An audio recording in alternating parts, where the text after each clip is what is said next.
I looked up one morning, and it's like this giant inner tube was right here. And I was like, what the? Right? The weight gain. Terrible.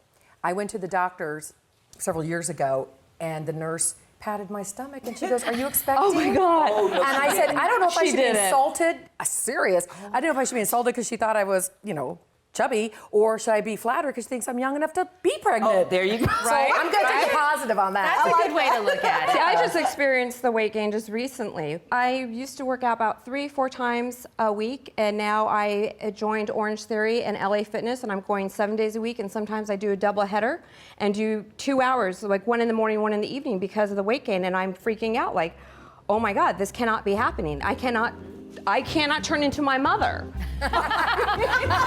Don't tell her that.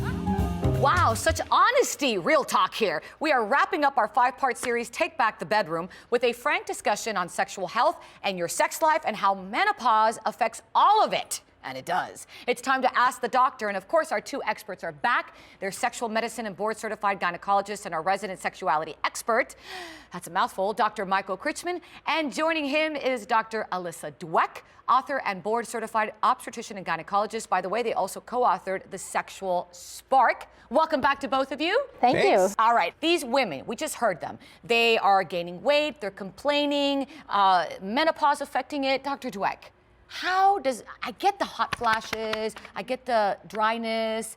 How does weight gain play a role here with menopause? Well, look, menopause can be something that causes some weight gain because of a drop in the metabolism and some hormonal changes, but it doesn't have to be all bad. Exercise, stress reduction, these are all helpful things. Dr. Krychman? Well, exercise and sex go hand in hand, Touché. and I think it's really important to recognize that how you feel about yourself, your self-esteem, is so linked to sexual self-esteem, how you view yourself as a sexy person.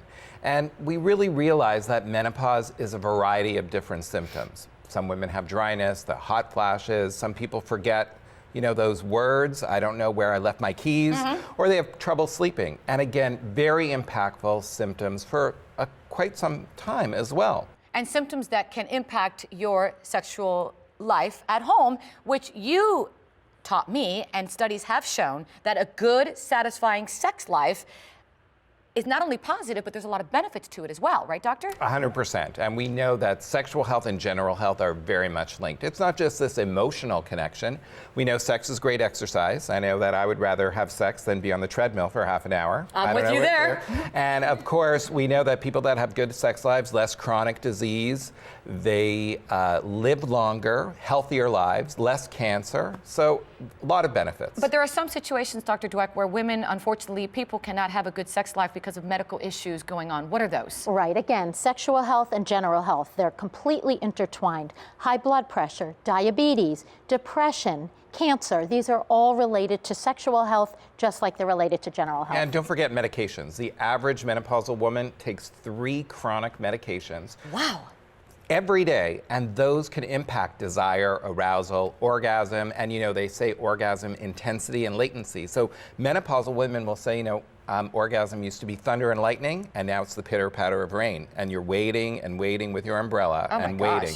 So there's a lot of impact that happens. So for those women where that's happening, how can we treat sexual dysfunction? Can it be treated? Well, of course. I think, in my brain, I divide it up between sexual medicine and sexual psychology. So again, veins, arteries, nerves, there may be prescription medications, and as well, there's some simple solutions. I always say the #1 thing I write on a prescription pad is a lock for the master bedroom door. Privacy, fatigue, kids, stress. Did I say kids? Yes, you did. Kids. And I know what that's again, like. Kids.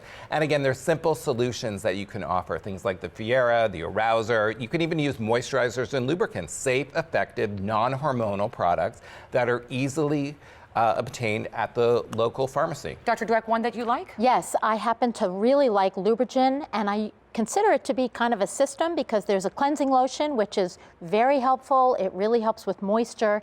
And then there is the Lubrigyn cream, which is wonderful, used internally.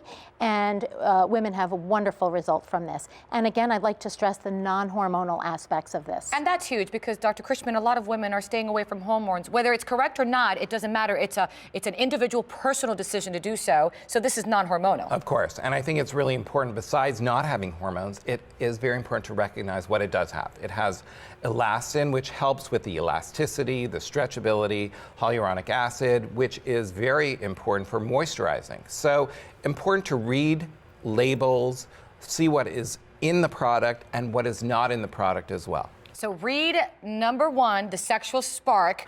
Read the labels, use Lubrigyn, and you will have your sexual spark back. There you go. Thank you so much. This has been great having you guys. Doctor, for more information on Lubrigyn, where do we go? They can go to lubrigynusa.com. Thank you so much. And of course, you can go to our website, as always, and that's thebalancingact.com.